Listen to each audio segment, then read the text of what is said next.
오늘은 잠언 13장 1절에서 3절까지 말씀 보도록 하겠습니다.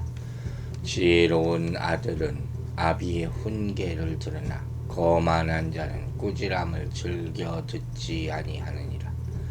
사람은 입의 열매로 인하여 복록을 누리거니와 마음이 괴사한 자는 강포를 당하느니라.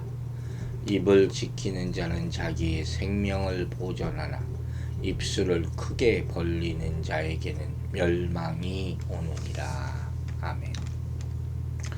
저는 이 말씀도 대구법이 사용되어 있죠. 의인과 악인, 또 지혜와와 우매자의 삶이 계속 대조되고 있고, 그들 각각의 운명을 이렇게 나타내 보여주고 있어요. 이런 구절이 나올 때는 심각하게 사실은 봐야 됩니다. 그렇지 않다는 게 문제죠. 이제까지 이런 말씀들이 계속 반복되지 않았습니까? 오늘 말씀도 내용은 뭐 비슷한 것 같은데 분위기에서 조금 달라 보이긴 합니다. 즉 오늘 본문에 이르러서는, 즉 13장에 이르러서는 지금까지보다는 조금 더 차분한 그런 느낌을 준다, 이렇게들 말하고 있는 것 같습니다.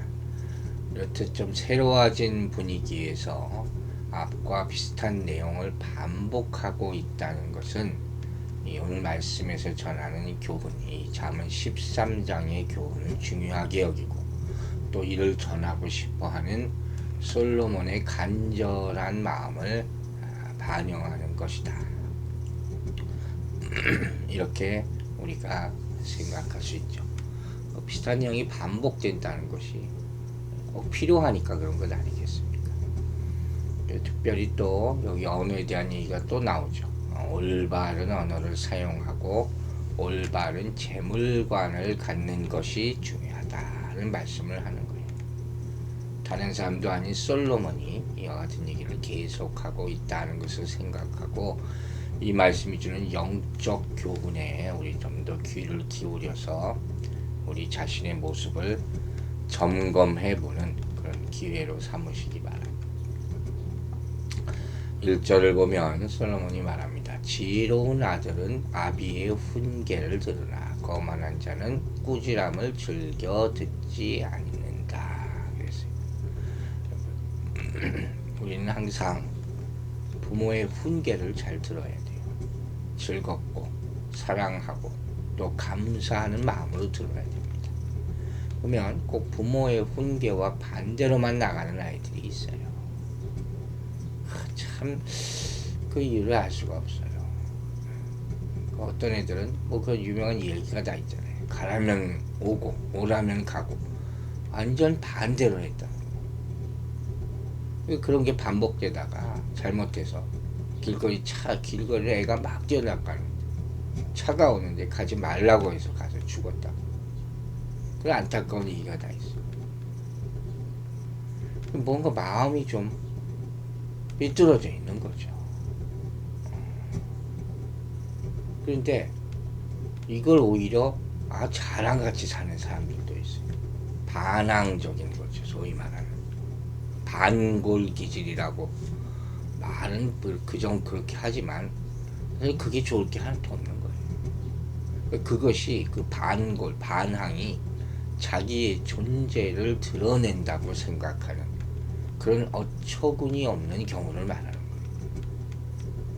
또 이런 말도 해요. 교육학적으로 어렸을 때 사랑을 받지 못하는 아이들이 관심을 끌기 위해서 그런 게 엉뚱한 짓을 자꾸 저지른다는 거죠. 그건 가슴 아픈 얘기지만 결국 보면 사회생활 적응도 잘 못하는 경우가 많다는 통계들이 나와 있거든요. 수능을 못하니까. 오늘 본문도 얘기하는 거예요. 일찍부터 부모의 말씀을, 훈계를 잘 듣는 아이가 많은 것을 얻게 된다는 거예요. 그만큼 부모의 경험을 다 귀담아 들었으니까. 듣지 않은 아이와 경험적으로도 지식적으로도 엄청난 차이가 있겠죠.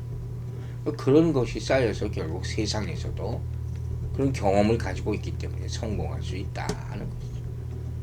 이 부모가 배운 지식들을 다 물려받았으니까 이미 삶의 지혜를 많이 얻은 것 아닙니까? 자녀를 사랑하는 부모 입장으로서 얼마나 좋은 말을 많이 해줬겠습니까? 그걸 알아야 된다 하는 것이죠. 요새 보면 교육할 때 옛날같이 엄격한 규율과 훈련이 없어요. 그것도 다 폐단이 있긴 있죠. 우리 배울 때만 해도 정말 많이 혼나는 게 일상이었으니까. 근데 하여튼 그것과 비교해서는 칭찬해라 칭찬해라, 미국 교육의 기본이 사실 그런 거긴 한데 근데 장단점이 있는 것 같아요. 한국 과거의 교육을 보면 아주 막 억압하고 폭력적이고 체벌하고 이런 것들, 이런 거는 사실 좋은 게 아니죠. 하지만 어떤 사회학자도 이런 말을 하더라고요. 인간이 본래 죄가 있잖아요. 그냥 내버려두면 점점 죄에 빨려 들어간다는 거예요. 그래서 나오지 못할 수가 있는 그런 주의성을 가지고 있기 때문에 적정 수준의 통제가 없으면 변화되기 쉽지 않다 하는 그런 말씀입니다. 케이스 바이 케이스겠죠. 어떤 사람은 그냥 가만히 놔둬도 알아서 다 해요. 그런 어떤 아이들을 보면 분명히 교훈과 책망이 필요하다 하는 것이죠. 이런 얘기는 뭐예요? 성장하다 보면 적절한 아픔을 동반한 깨우침이 필요할 때가 있다는 거예요. 그게 없으면 바뀌지가 않는 거죠. 생각이. 근성이라는 게 있어요. 뿌리 깊게 들어가 있는 성품. 그게 모든 인간에게 아주 깊숙이 또아리를 틀고 있거든요. 그러니까 이런 싫은 말을 듣기를 누가 좋아하겠습니까? 비판에 기울이고 또 이렇게 하기 위해서는 자기 성찰을 계속해야 된다, 그런 말씀이죠. 하나님의 말씀을 들을 때도 마찬가지예요. 세상 생각에 아주 푹 빠져 살던 사람이 처음 교회에 나와서 말씀을 들으려고 하면 그게 들리겠냐는 거예요. 하나님의 말씀을 순종하지 않다는 거죠. 그래서 교육학적 측면으로 봐도 무조건 기만 살려주는 것이 좋지 않을 수도 있다는 거예요. 왜? 작은 역풍도 견디지 못하고 아주 나약한 사람을 만들 수 있기 때문에 변하지 않는다는 것이죠. 이것과 1절과 비슷한 말씀이 10절에도 나와요. 권면을 듣는 자는 지혜가 아니느냐. 또 13절에도 말씀을 멸시하는 자는 패망을 이루고 계명을 두려워하는 자는 상을 얻느니라. 다 같은 맥락이죠. 아비의 훈계를 듣고 권면을 듣는 자는 지혜로운 자고, 그 말씀을 듣고 두려워하는 말씀대로 사는 자는 상을 얻을 것이다. 반면에 말씀을 멸시하고 꾸지람을 즐겨 듣지 아니하는 자는 결국 패망에 이르게 될 것이다 하는 거예요. 여러분 잘 생각해 보셔야 돼요. 원숭이도 나무에서 떨어질 때가 있다 하는 속담이 있죠. 원숭이라는 게 태어난 지 얼마 되지 않아서부터 나무를 탄다 그럽니다. 동물에 가면 볼 거 아닙니까? 또 원숭이는 나무를 타는 데 있어서 아주 본능적인 재능을 가지고 있는 거예요. 나무에서 살잖아요. 그리고 나무 타는 데 있어서는 타의 추종을 불허하죠. 손과 발을 다 이용해서.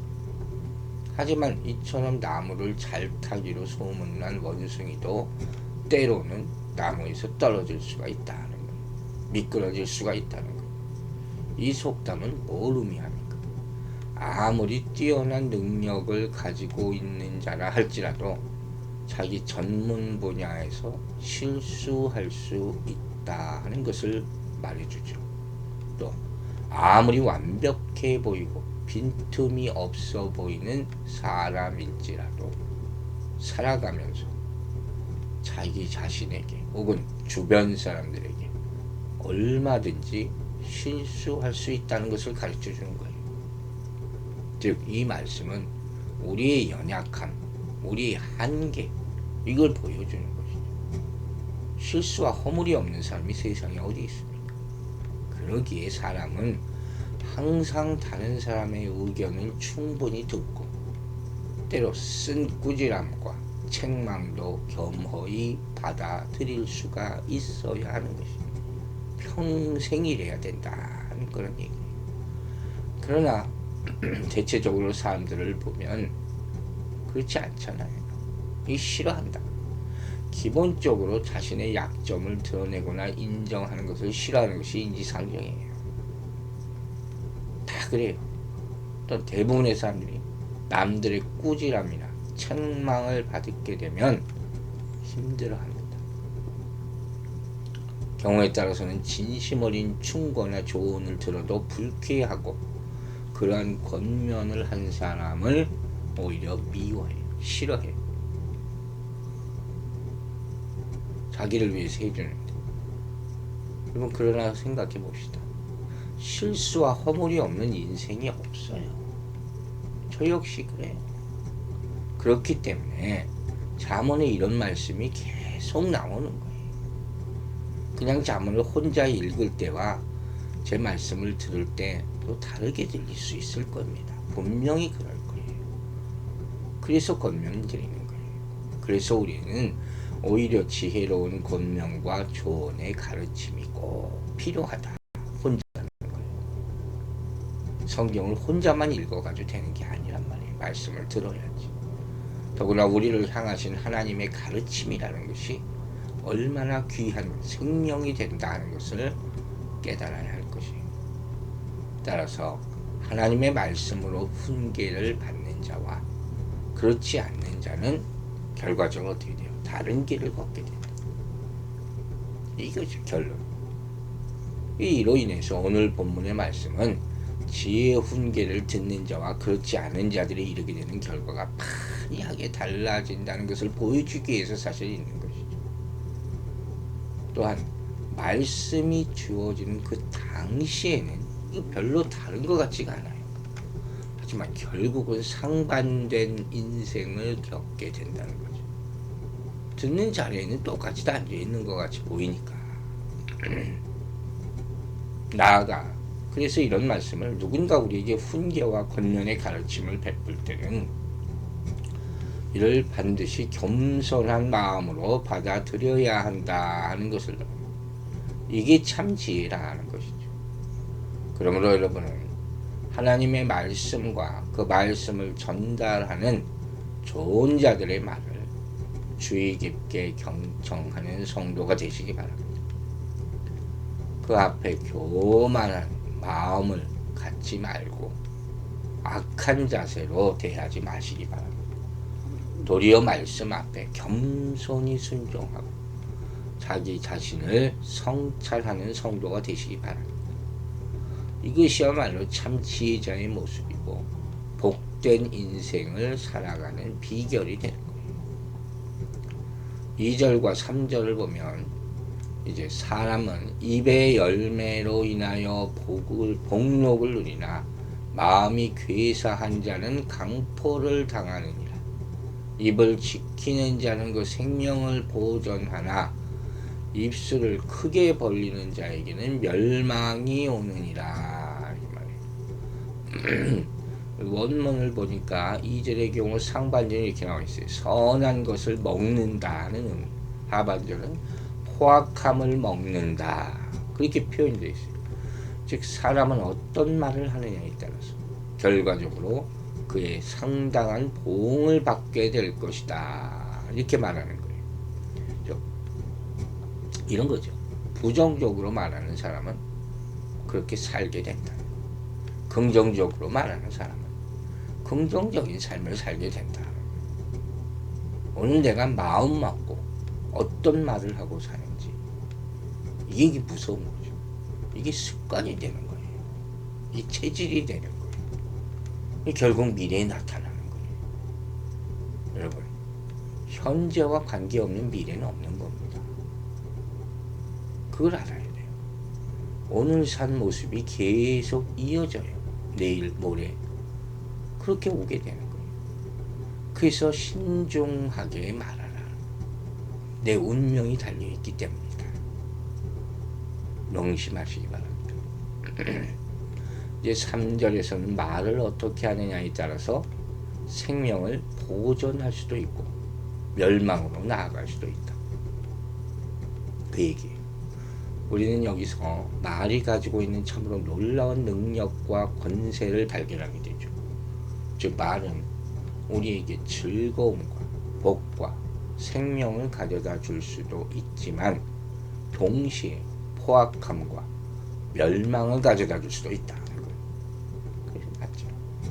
우리들이 날마다 사용하는 말에는 엄청난 권세가 있다. 좋은 입의 열매를 먹기 위해서는 그래서 입을 지키는 것이 필요하다 말합니다. 혀를 통제하는 것, 이 지혜로운 말하기의 첫 번째 원리가 되는 거예요. 여기서 입술을 크게 벌린다 하는 표현은 끊임없이 말을 한다는 모습을 묘사하고 있는 거예요. 말을 많이 하는 거, 계속 얘기하지 않습니까? 결국 실수하고 허물을 드러내고 수치와 모욕을 당하고 멸망으로 가는 것입니다. 이런 유명한 예화가 하나 있어서 인용합니다. 옛날 어느 시골의 작은 성당에서 이런 일이 있었다고 그래요. 티토라는 아이가 이 성당에서 일하는 아이였던 것 같아요. 미사를 돕고 있는데 뭐 실수를 해가지고 제단에 있는 포도주를 바닥에 떨어뜨렸다는 거예요. 거기 신부가 막 화가 나서 소년의 뺨치면서 다시는 이곳에 오지 말라고 쫓아냈다는 거예요. 성당에서. 근데 그쯤에 또 다른 성당에 풀턴 쉰이라는 아이가 주일 미사 중에 또 비슷한 실수를 저질렀는 거예요. 포도주를 엎질렀어요. 그러나 그 성당의 신부는 그 아이를 혼내지 않고 너는 후에 훌륭한 신부가 될 거야. 걱정하지 마. 이렇게 용기를 북돋아 줬다 하는 거예요. 참 귀한 말씀이죠. 세월이 흘러서 그 아이들이 다 성인이 됐어. 그중 성당에서 쫓겨난 티토라는 아이는 공산주의 국가 유고슬라비아의 대통령이 유명한 이 독재자예요. 독재자. 많은 사람들을 죽이고 공포 정치를 한 사람이 됐어요. 반면에 이 쉰이라는 아이는 유명한 대주교가 되어서 사람들의 정신적인 지주가 되었다 하는 말씀입니다. 이처럼 무심코 내뱉은 말 한마디가 한 사람의 운명을 좌우할 정도로 엄청난 힘을 지니고 있는 거예요. 또한 이러한 말은 다른 사람에게 뿐만 아니라 자신에게도 엄청난 영향력을 끼치고 그 사람의 운명을 결정하기도 하는 거예요. 말은 돌아오는 것이기 때문에 곧 부정적인 말을 하면 부정적인 결과를, 긍정적인 말을 하면 긍정적인 열매를 맺게 되는 것입니다. 그래서 죽고 사는 것이 혀의 권세에 달렸다 하는 교훈이 있는 거예요.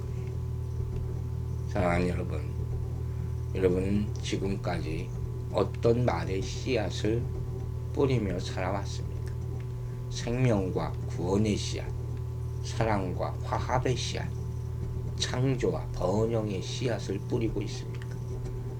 아니면 죽음과 파멸, 미움과 분열, 파괴와 저주의 씨앗을 뿌리고 있습니까? 우리 입의 말들은 뿌린 대로 우리에게 열매가 되어 돌아오게 되어 있습니다.